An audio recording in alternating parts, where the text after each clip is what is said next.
Hello everyone!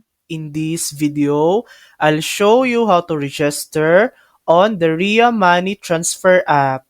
So let's get started.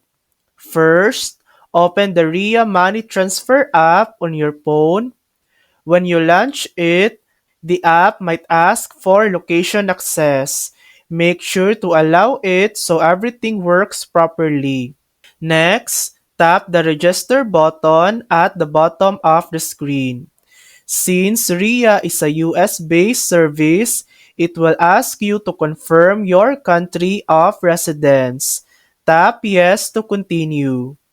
Now enter your email address and phone number. Then tap Continue.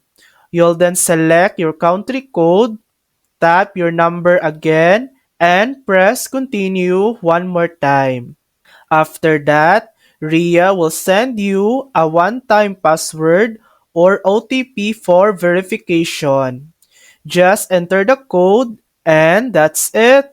Your account is successfully created.